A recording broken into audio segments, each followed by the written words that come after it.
एक बहुत हरा भरा और खूबसूरत जंगल था। उस जंगल में तमाम परिंदे मिलजुल कर रहा करते थे।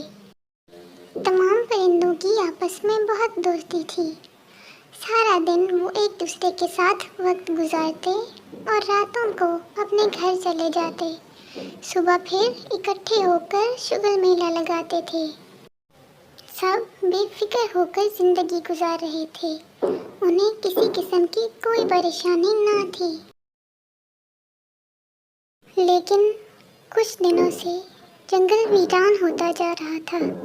वहाँ परिंदों की चहचहाहट नहीं सुनाई दे रही थी और उसकी वजह थी ये मानो बिल्ली जो कि काफ़ी दिनों से जंगल के चक्कर लगा रही थी।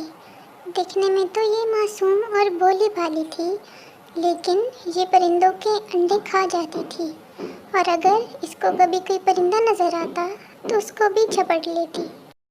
तमाम परिंदे अब उससे बहुत तंग आ चुके थे।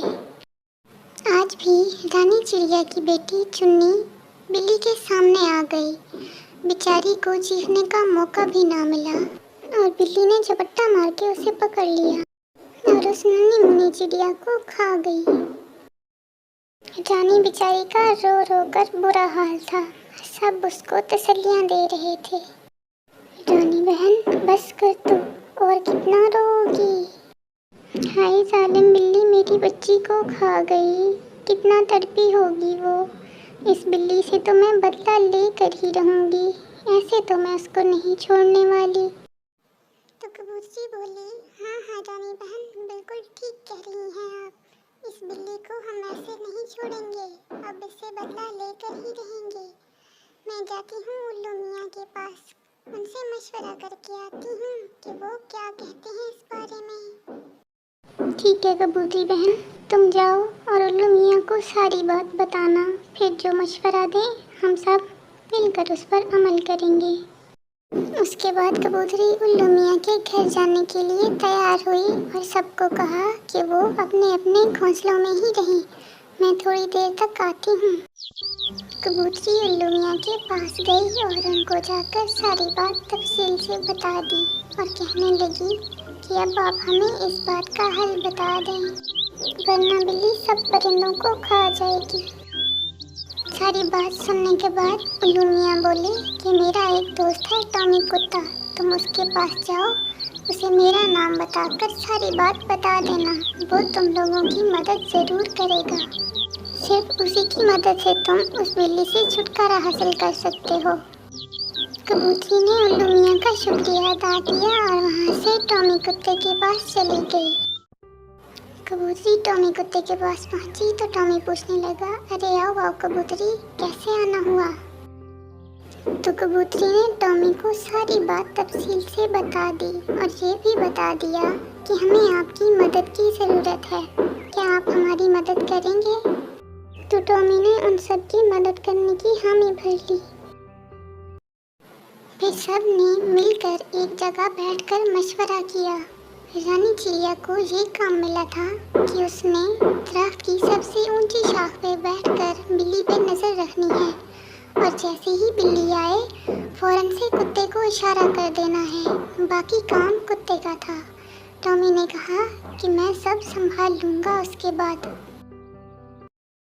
रानी चिड़िया दरख्त की ऊंची सी शाख पर बैठकर बिल्ली का इंतज़ार करने लगी।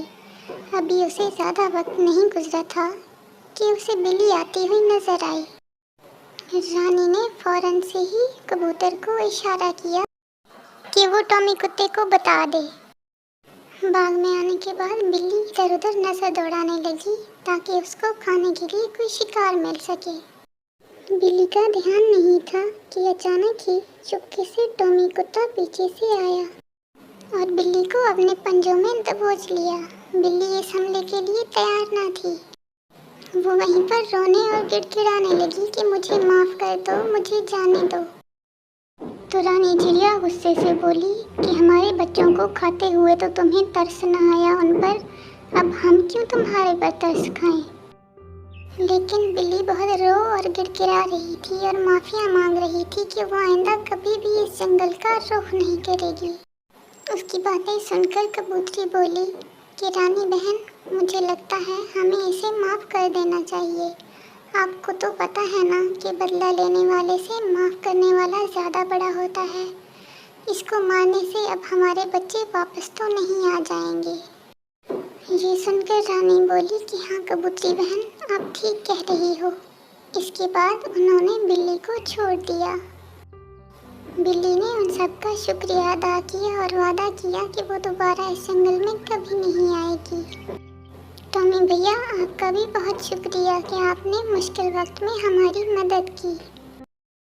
उसके बाद अब कभी भी वो बिल्ली जंगल की तरफ नहीं आई थी और वो जंगल दोबारा से खुशियों का गहवारा बन गया था।